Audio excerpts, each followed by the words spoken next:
žinot, kai žmogui ištinka isterija arba stabas, žodžiu, skamba, nu, jį galima tik pažadinti. Ir kaip jį galima? Tik tai antausiu, žodžiu, tik į antausiu. Tai jau nieko, nes jisai kliks, esu susidūręs tokią situaciją, žodžiu. Jisai arba jisai karetai pritinka, arba kokiais ultra ekstremaliais įvykiais.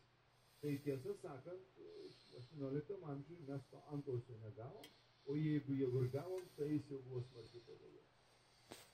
Mūsų laikas visa praktiškai 18 amžiaus, bent jau pusė jo, nepadarė tai, ką turėjo padaryti. Ir ta garsioji šiandien išgirtoji, kai kurių mūsų ideologiškai 1791 gegužės 3 dienos, taip vadinama konstitucija, iš tikrųjų tai jokia ne konstitucija, žodžiu, valdymo įstatymas Ustava Žandovo, jinai buvo mažiausiai 100 metų.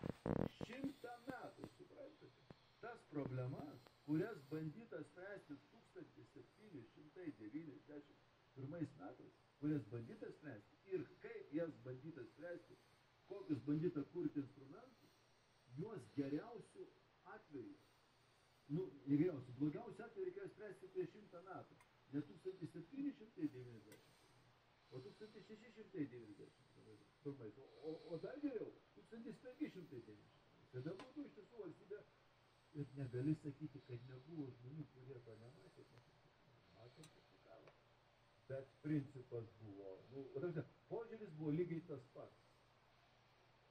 Loginė prasme,